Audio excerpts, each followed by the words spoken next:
Go ahead. All right. Welcome, everybody. If you don't mind, let me start us out with a word of prayer, please. Dear gracious Heavenly Father, Lord, we love you. We thank you for creating us and then being our Savior. Father, as we meet tonight and discuss various things, we pray, Father, that you would be a part of the discussion, that you would lead and guide it, and that ultimately we would all be drawn closer to you. And we thank you, Lord, in Jesus' name. Amen. Amen.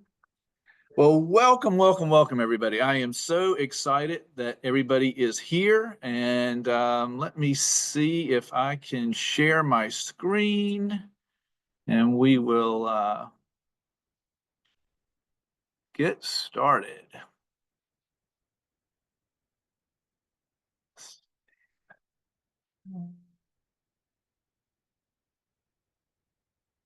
Here and starting in the middle of my presentation. Give me a minute.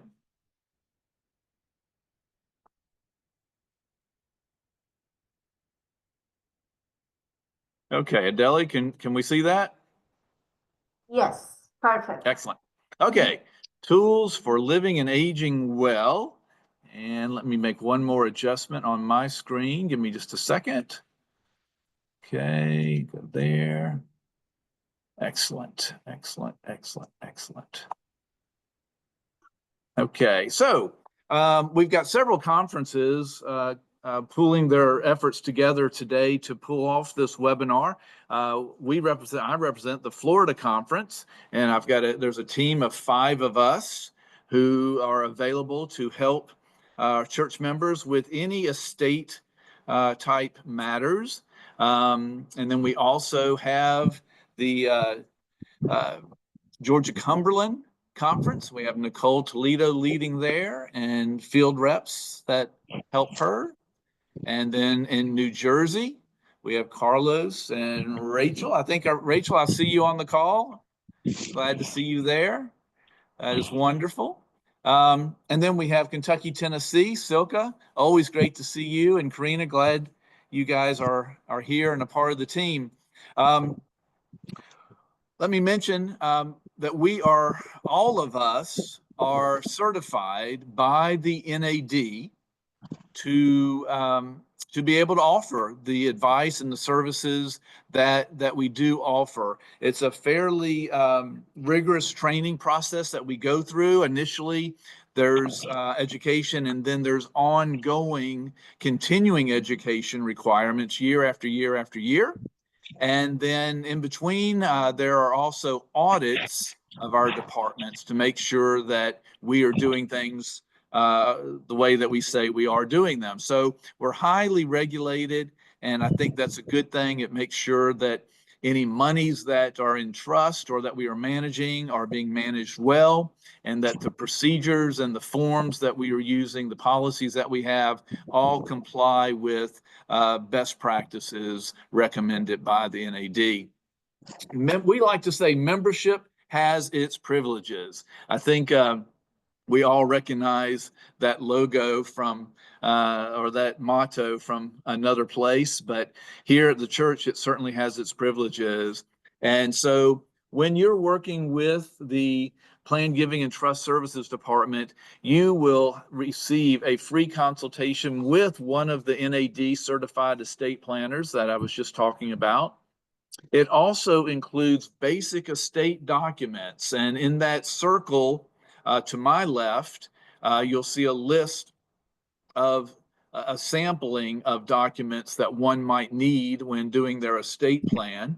And that would include a power of attorney, healthcare surrogate, potentially, if you have minor children, guardianship documents, a living will, which is the document that says whether you would want to be kept alive artificially or not.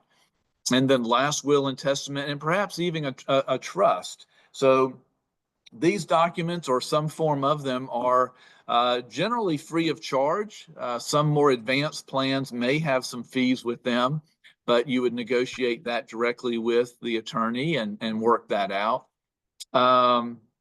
In addition to the documents, we also help you get those documents signed, and we provide notary services and witnesses and whatever's needed to make sure those documents are executed correctly. So that's great. Through the process, you receive a consultation with the estate planning attorney and can ask them your questions and run ideas by them. So, I mean, that's really an invaluable tool. And again, you would normally pay anywhere from $750 to more, $1,200, $1,500 for these services.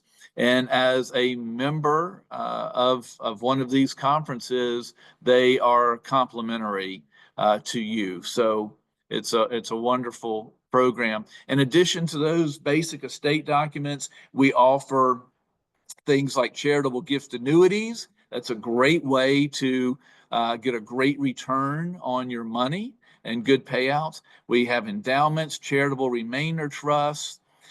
In the South, we have the Southern Union Revolving Fund. Excellent way to invest money and get a good return, and also be helping out the churches and schools in your particular conference.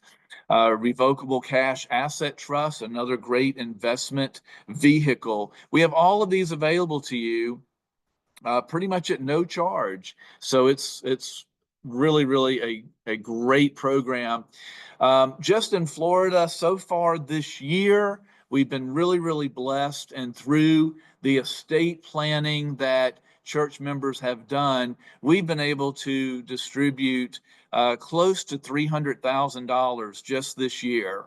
And there's a breakdown of some of the churches that have received some gifts from church members who thought ahead and did their estate plans. So it really is a blessing to the Lord's work when someone, you know, does their estate plan. So we've talked on calls in the past, and we'll talk more in the future on strategies for your estate plan. We believe that a comprehensive plan, one that takes into consideration not only the distribution of your assets, which is what people generally think of when they think of estate planning, but I would submit to you that even more important than that would be having in place documents like powers of attorney, healthcare surrogate, living wills, HIPAA authorizations.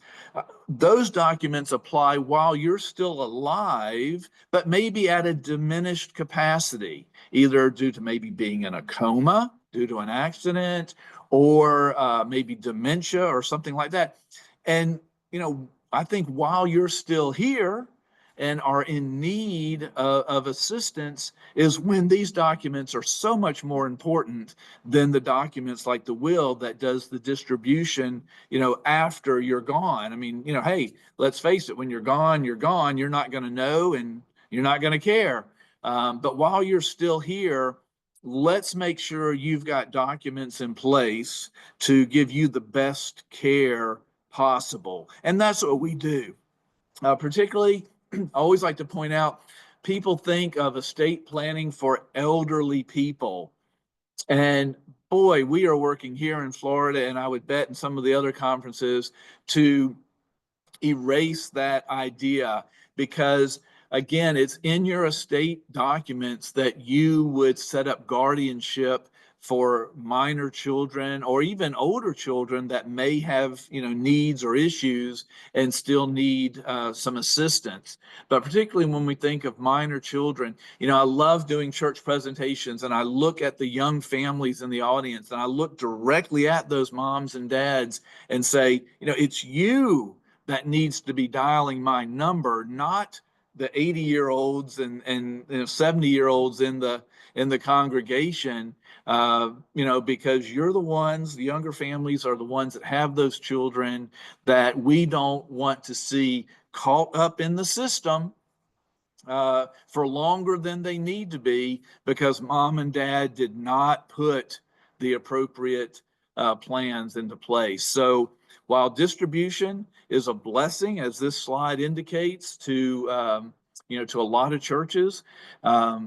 It's also very, very important to have those documents in place that impact you while you're still alive. There are many ways to support the Lord's work. We do, as I mentioned earlier, charitable gift annuities. Those are paying as high as like 9% these days. So a really tremendous payout on those. Endowments, I particularly love talking with people about non-cash gifts. All of us, if we looked at our net worth, would realize that usually only a small portion of that is actually in cash.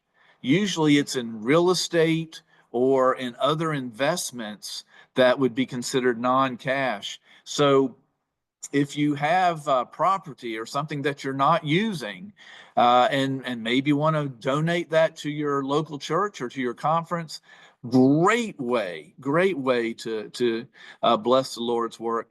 Donor advised funds, I love those. You make a lump sum contribution and then distribute it over the next year or 2 or 3, depending on what you want to do, but you get that tax deduction all at once up front. SERF accounts, I mentioned that already.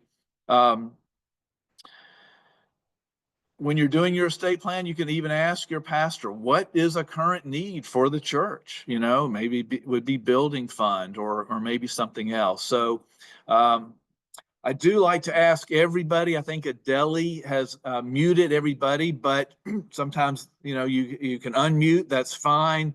But we ask that you remain muted because, you never know when the doorbell is going to ring. Amazon's going to come knocking on the door. The dogs are going to bark, and you don't want to distract everybody else. So we do ask that you keep your microphones muted until the end, when we will open up a question and answer session. Now, having said that, you will notice on your screen somewhere at the bottom or possibly in the top, there's an icon that says chat. And if you're not familiar with that, all you do is click on it and a box will open up and you can type in a question that you have. And again, Adeli will be monitoring those. And if it's a question that is really urgent and relevant to what the speaker is talking about, then she can go ahead and bring that up. But otherwise, we'll try to save those towards the end and answer those questions then. Let me ask Silka Hubbard at Kentucky, Tennessee to step in and introduce our speaker for this evening. Silka? Yes, thank you. And it's with great pleasure that I get to introduce Winnell Stevens, whom I've got to know personally at a meeting a few years ago. And Winnell lives in Maryland and is the mother of 3 adult children and also has 2 grandchildren who right now take up much of her time whenever she isn't working. And besides being the best grandmother to her grandchildren, she also likes to read and go for walks. She works for Adventist Community Services now for 18 years and is a certified senior advisor and assistant director of Adventist Community Services. And the older adult ministry was formed as the church realized that it was one of the fastest growing populations and that there was a need to minister and support that demographics in our churches and communities. So I've heard some of her seminar materials presented in the past, and I know she has great ideas and resources to share with us. So without any further ado, as Phil says, Winnell, it's your turn to share with us. Thank you. Thank you so much, Silky. I'm going to share my screen. Yes, please. I appreciate, Phil, your introduction, your comments, and your information about wills, because some of the workshops I do include getting your documents in order. So it was fantastic that you guys have that service to offer. So let's talk about what is aging. What do we all have in common here? We're all aging, right? But it's universal. It's not personal. It's not a disease. It's a journey. It's not an illness. It is a way of life. So we have to think about this when we talk about aging. Are we ready for this shift? She mentioned that the older adults is the fastest growing population generation. So in the first time in history, there's going to be more older adults than younger adults in America. So we have to think about, breaking those stereotypes and what does that mean? I have here a couple comments that says age is a matter of mind. If you don't mind, it doesn't matter. We do not stop playing because we are old. We grow old because we stop playing. And don't laugh at old age because some folks never make it. So why does it, what are some myths? So we all think about, oh my goodness, we're getting old and we have these myths that we're going to be frail, we're going to be, chair bound or something like that. But that is a myth. The older adults, the majority are healthy and they're active and involved, and some do suffer from chronic illnesses, but on the majority, most older adults are healthy. Myth number 2, it says older adults move into nursing homes just waiting their impending death.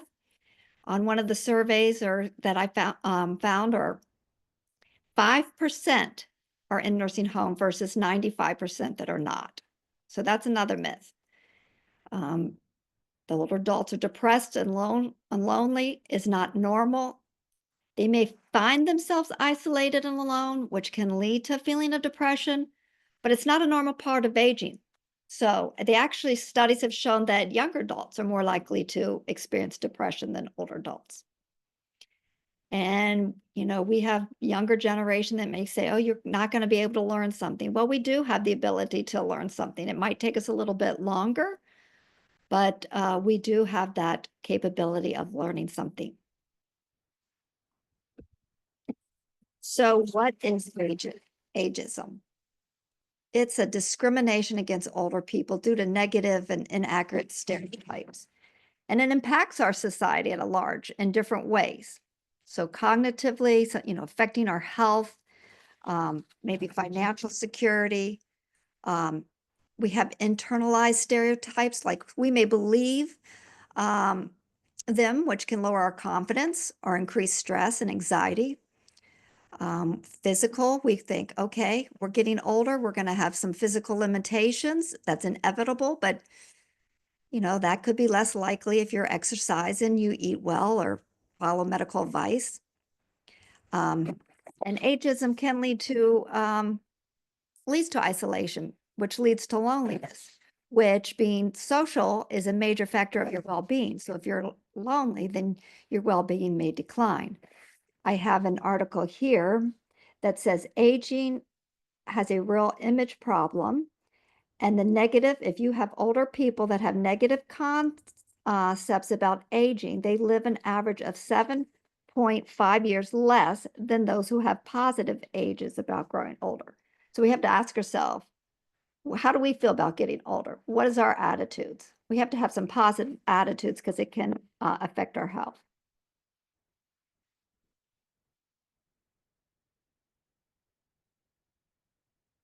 So how can we address ageism? Maybe we have these education awareness about the negative impacts of ageism through education programs, media campaigns, just community discussions, and encourage people to recognize their own biases and age against stereotypes. Promote healthy aging. We talk about, I don't know, I heard the term motion is lotion in a physical therapist said. So having that, having older adults stay active and engaged and connecting to communities, that can promote healthy aging. And then just create opportunities to have them be in volunteering or stay engaged or meaningful activities. That helps with addressing ageism. And encourage people of all ages to hang out together more. So where programs with older adults and younger folks can team up, like a mentoring program or volunteering together, that can smash those stereotypes that we tend to know about and help everyone bond better. So those are some of the things against ageism. One of the challenges for older adults are scams.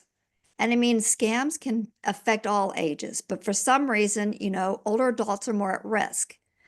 I know you guys are on mute, but I might ask, like, why do you think that is?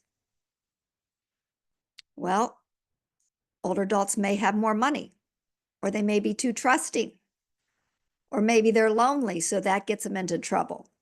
But here's some of the scams that are some popular ones where the government impersonates something, like you haven't paid your taxes, we're going to come get you, arrest you. Phone scams and robo scams. Computer tech support saying, oh, I found a virus in your computer, you pay such and such, I'll get rid of that virus. And they ask you questions and boom, they got access to all your information you have on your computer.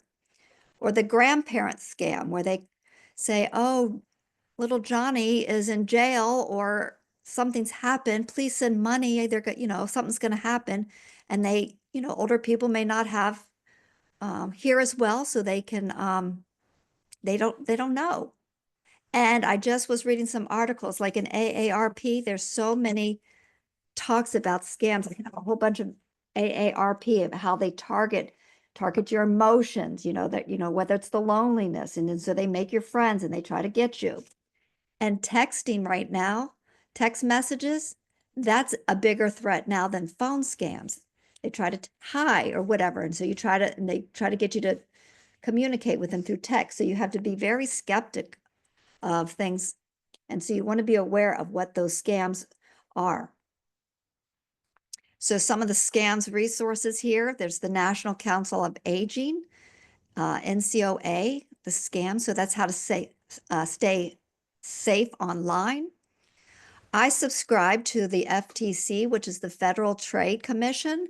So I might get an email every so often about that, of what's being popular or, something that's going on. So I signed up for that. And then USA.gov, scams and fraud. So those are some of the resources there. Some other resources for aging community, financial and legal aid. AARP has a fraud watch, so if scams and frauds, I think it was something like crazy billions in last year or the year before that was spent because of fraud. There are elder care law attorneys that you can tap into financial, issues if there's abuse. A financial one and legal aid benefits checkup, that is for low income families. So if you have somebody, an adult that maybe has a low income, you can do benefits checkup. And then you ask a few questions. They'll ask you a few questions or what you're interested in, and you answer a few of the questions. And it says this kind of services, or you might be eligible for X, Y, and Z. So it's just something for low income, and like, are you getting all the benefits that you can? And then adult protective services. These are some resources because in some of the, there's elder abuse, financial abuse, all that type. And then caregiving and health support. There's that elder care locator, the National Family Caregiver. Of course, Medicare.gov has that. And AARP talks about caregiving resources. So if you need something with families, members, and caregiving, and then AARP is also great for learning about scams and what's going on and trying to be aware, just to be aware of these so you can educate other people as well, not only for yourself, for your family and friends. Some other resources we have is Older Adults Care 101. So on Adventist Learning Community, this is the one that's based out of Andrews, which hopefully you guys know about that because it has a wealth of resources.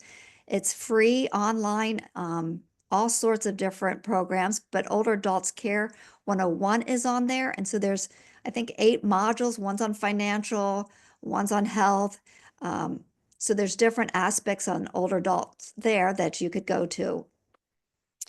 Careoptions.net. This one is a resource for family, for individuals and the families, to navigate through the complex concerns of health. And I'm going to go a little bit more into this one because this is a free service.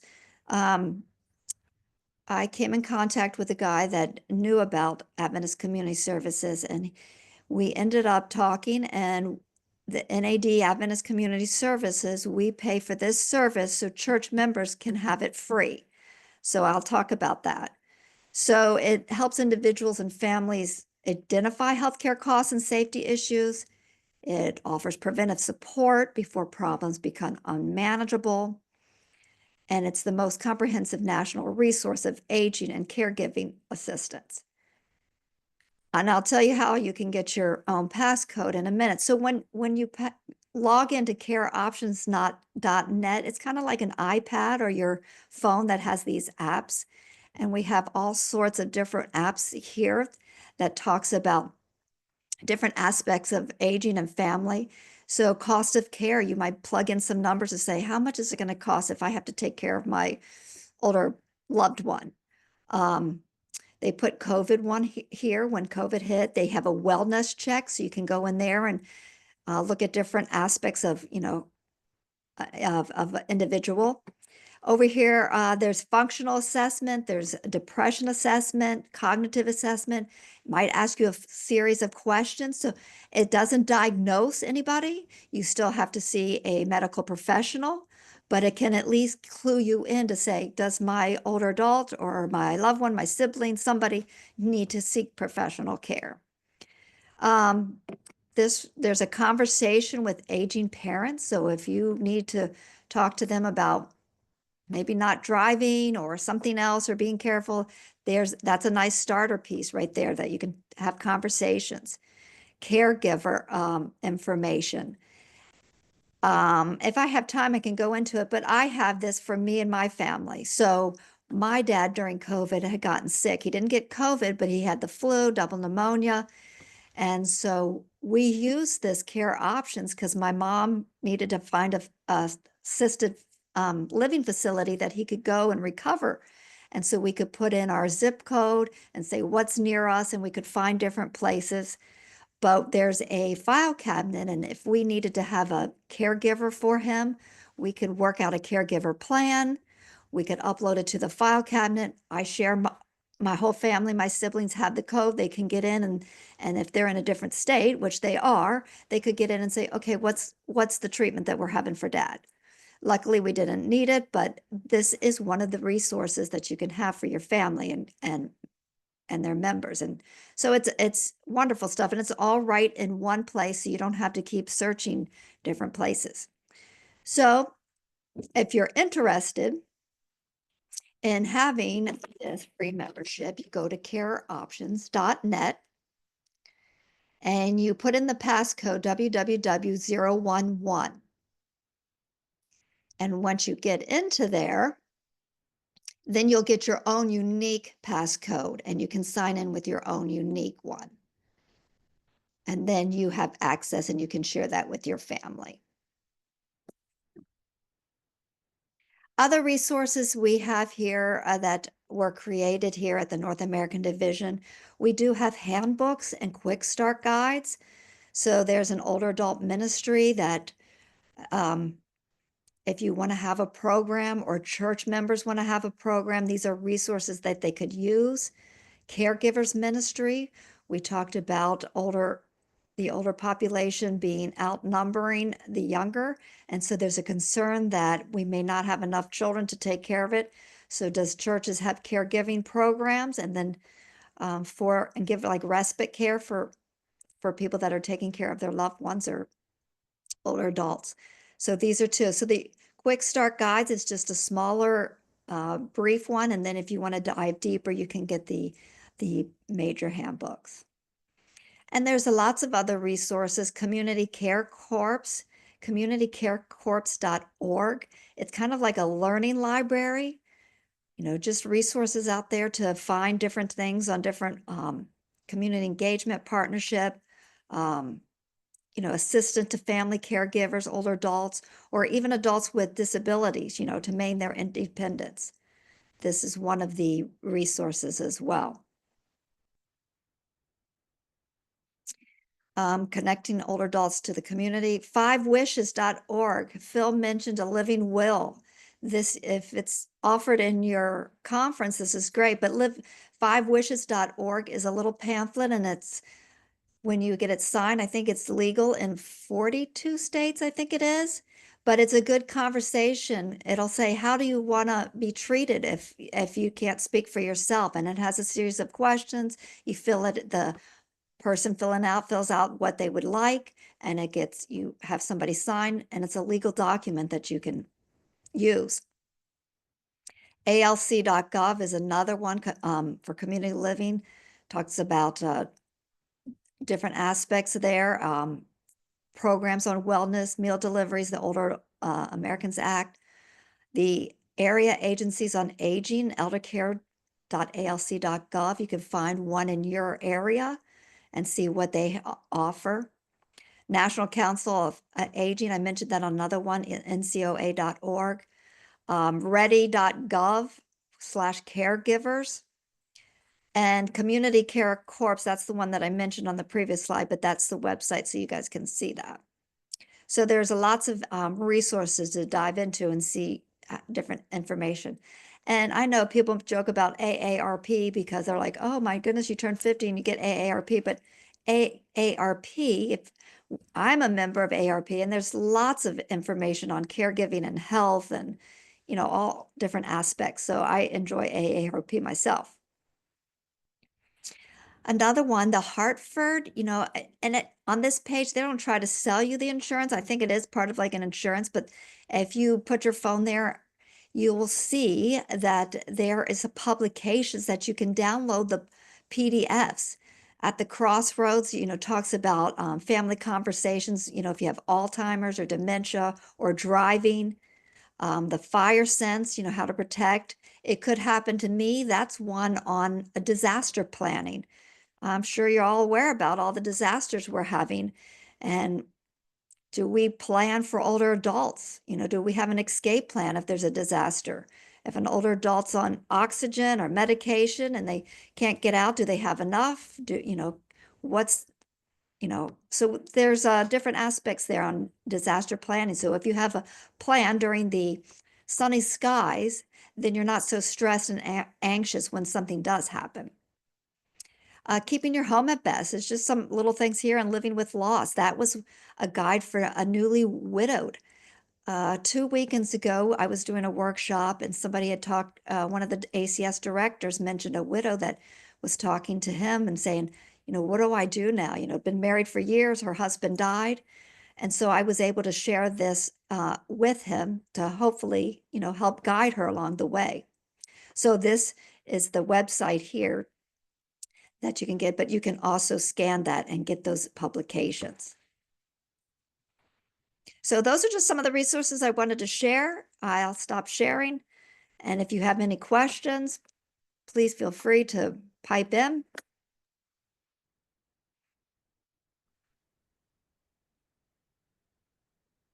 Great. So if somebody, thank you, Winona. That was excellent, excellent, excellent. In fact, I'm working with several people right now who have spouses or parents that are dealing with I had lunch with somebody today that he just moved his parents down here from the Tallahassee area, moved them to the Orlando area because, you know, they both are struggling with dementia. And I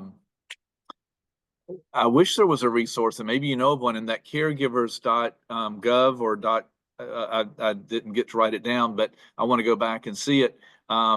May have some resources for caregivers in the area, people that are registered in some way and maybe bonded or insured. I don't know, but you know, having, even if you have your folks at a facility, I am amazed at really, you know, you think of assisted living and you think you're going to get some assistance. Right. Maybe not so much. Number one, a lot of the facilities really don't offer that much. Maybe they have meals and they'll have some social activities. If you pay extra, they might help with medications and transportation to doctor's appointments or maybe to shopping. But sometimes you just need day-to-day assistance with getting dressed and different, showering. And again, sometimes you can pay extra and get those services as well. But I have found time and time again that contracting with a third party and having one person or maybe a few people, but who are dedicated to your loved one, that check on them consistently and reliably and thoroughly, really look out, are their toenails growing so long that they're going to get ingrown? Sounds like a little tiny thing, and it kind of is until it happens to you. And then it's really painful. And, blood flow to those extremities is generally poor or poorer as we age. And so recovering from an injury like that.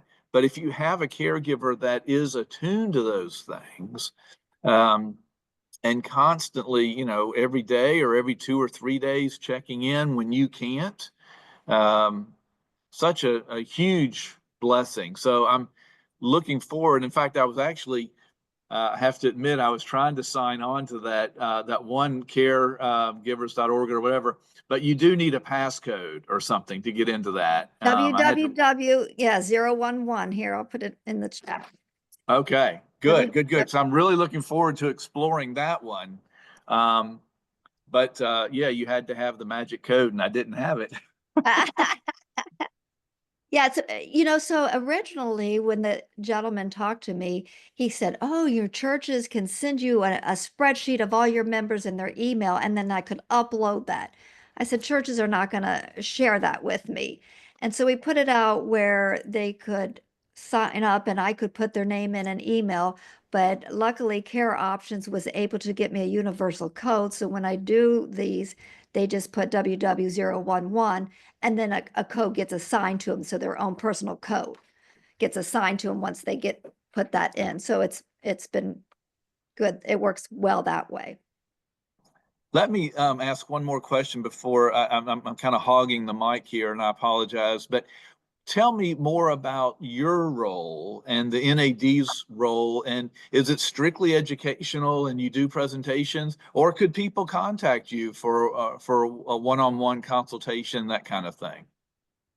I wouldn't say, not that I haven't had a one-on-one, like I will get phone calls, I got one, a daughter, an adult daughter, wanted to find a place for her mother. She was in a assisted living facility or nursing home, and she said it's beautiful and it's wonderful, but they were having some administration issues, like the cook left or the chef, so they didn't have any meals for they had to order pizza or something at last minute. And so she was looking for a place that I might know of in her territory or her area. And unfortunately, I didn't, but I gave her some resources that she could look and put in a zip code to see if there's others. So that type of, information, if they call and just need a few resources, yes, but it was just kind of, you know, I guess it was the General Conference and North American Division talked about this older adult population or generation that was fast growing, and like, what can we do? And it became under Adventist Community Services. And before me, there was somebody else who was the older adult coordinator. And basically it kind of was like, we just want to educate our churches to have programs for and with older adults, because as I mentioned, they're not all disabled. So how do we, involve them, keep them engaged, as well as minister to ones that may be homebound, or, and what kind of programs can we have to, bring it all together? And so that's the main focus, is just to get that information out and have people aware. And a lot of the times, some of my information, like you had mentioned, it needs to be for the 45 to 55-year-olds too, because they need to plan. So when they are the 65 and older, they already have something in place. So some of that information is, good for the middle-aged as well.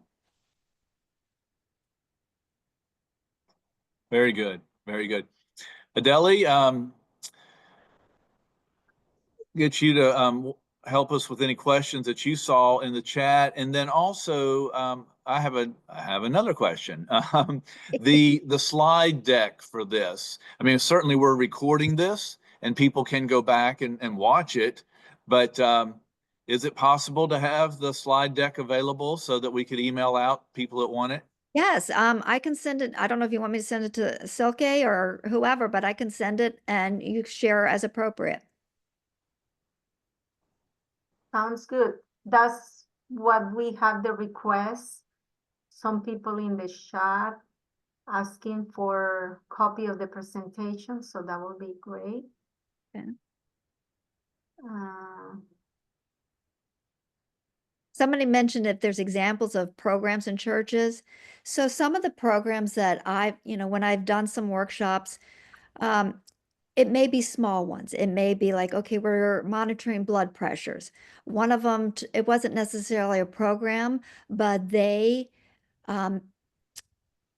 ministered, I don't know, they had lounge chairs in the back of the sanctuary for older people who had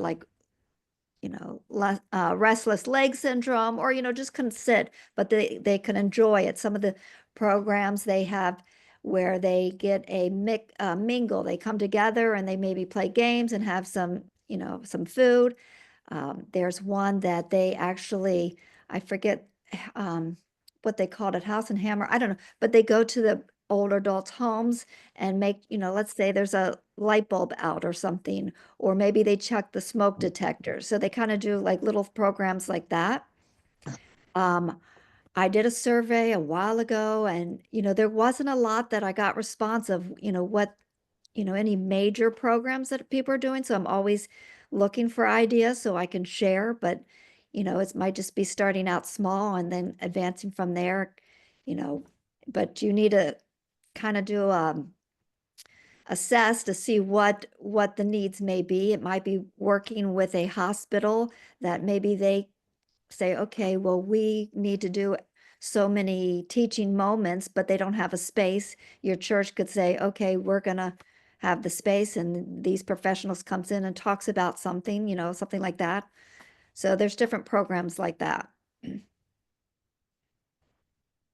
We've got a great group of folks on this call right now, and I will say that I see very few individual churches that have very robust programs for shut-ins and elderly folks, and that is such a shame.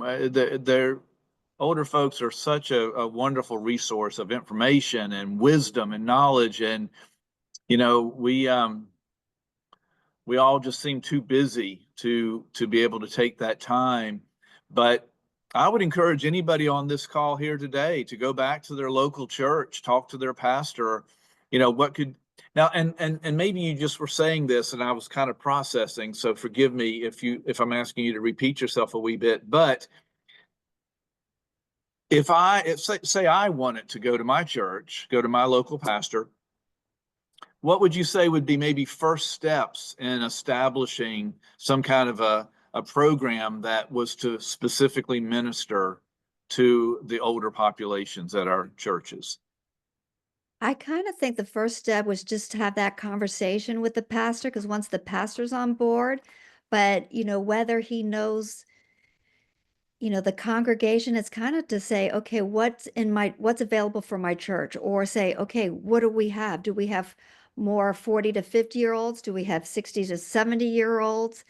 How many are homebound? How many, you kind of assess what you guys might need or, want to do. It might just say, let's start out small and have a little get together and see how that goes, or have a conversation to say, what older adults, what do you want? What do you need? What would you like to see? What's not being met? So it could be something simple like just having a conversation or having a survey in your church. It could be, because you talk about trust and stuff, it could be a question on a survey. It's like, I'm worried about end of life issues, or I'm worried I don't have enough money, to last me until I die, or, different questions like that, and go from there. Do you put on, I take it from what Silke said earlier, that you attended a camp meeting or something and we're putting on a conference, do you do that around the country and maybe invite different unions in or conferences? And It's usually that the conference usually invites me if they want to have something on older adult ministry.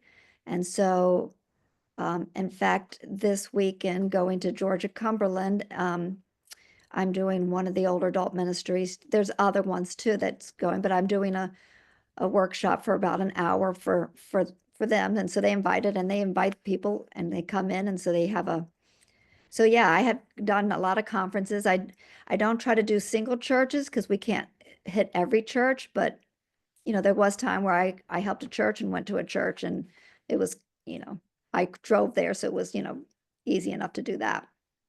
But a lot of times we ask the ACS director usually, but any director, doesn't have to be an ACS director, can say, hey, would you like to present some topics? Okay, we have a few questions here. Let me go there. And before you go to the questions, another one that I had come across that a church does is a devotional phone tree. So they just call up, give a 5-minute, like, hey, let's have a little devotion for 5 minutes, have a prayer with them, and that's it. So I thought that was kind of cool. nice. Can I say something real quick, Phil? Yeah, I know please. there's, thank you so much, Winnell, and for hosting this today. This was really informational. I know there's some questions about how people can get the slides. I was going to suggest if you have already registered through one of the conferences to attend this seminar, we have your email. But if you got that link through someone else, I would encourage you to then include your email in the chat, or send it directly to one of us. I'll be glad to anyone who registered through Grateful Living at Georgia Cumberland. I can send a follow-up email with the slides when we have them.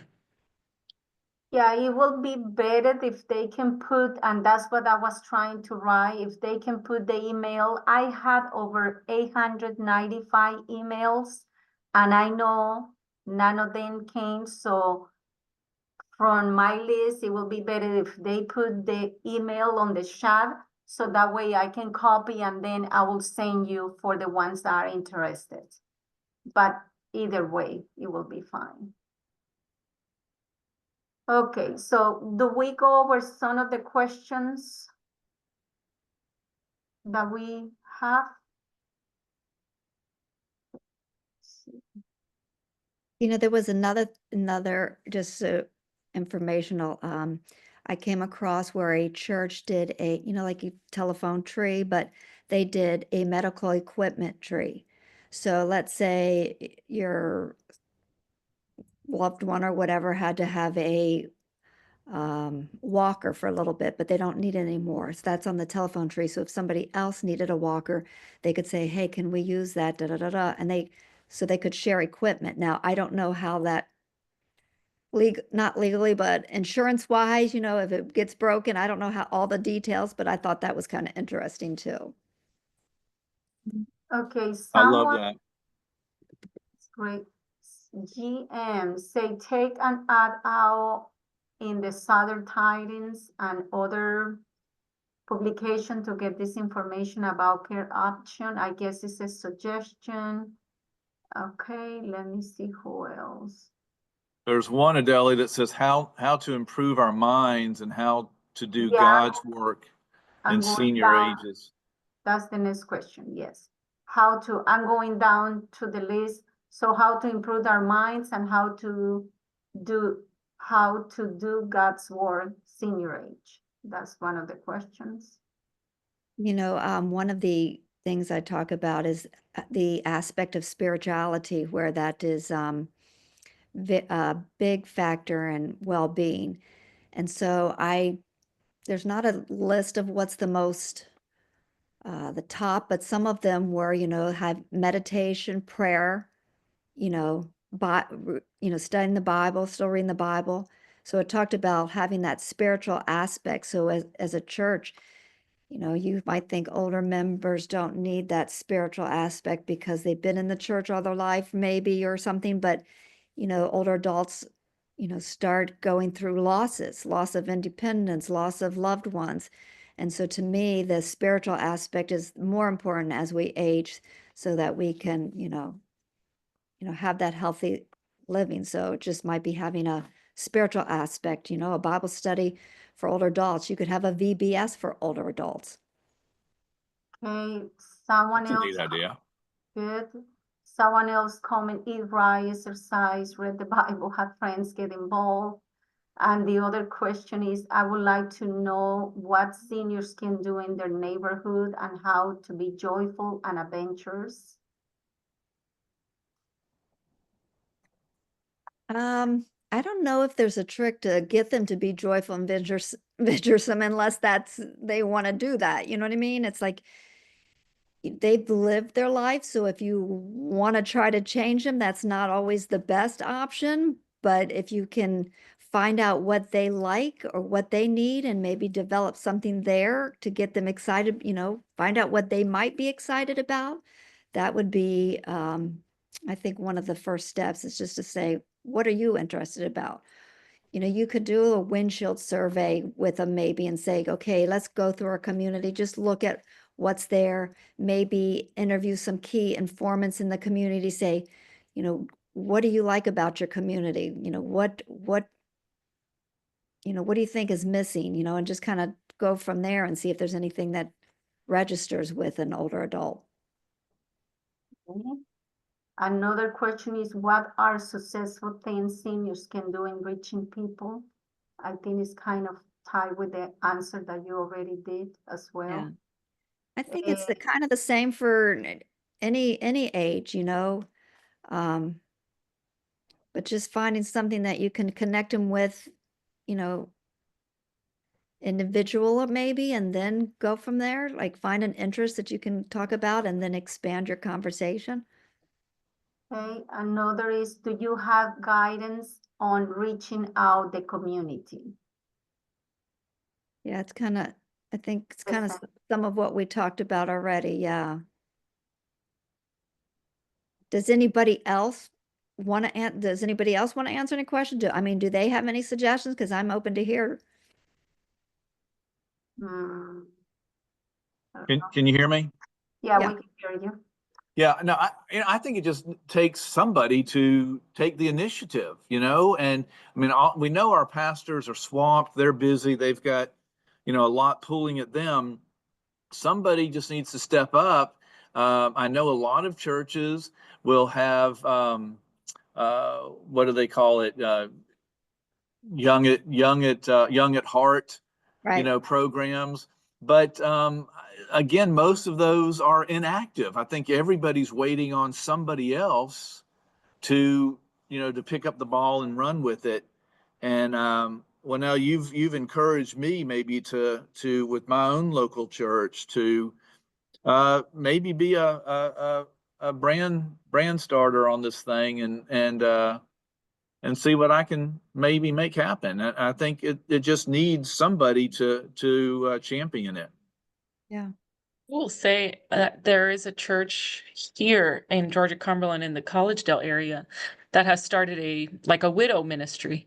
And some of the other ladies in the church put this together and they serve the widows, and it's just a chance for them to come, and they serve the lunch because many of them won't drive after dark, and try to get them to mingle with each other.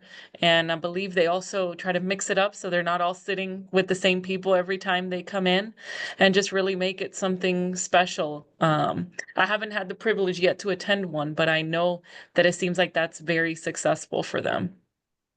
And it doesn't have to be major to be successful. They probably started out with a couple and then maybe word of mouth, it grew. So keep that in mind. It doesn't have to be big. Just start something and then see how it goes from there.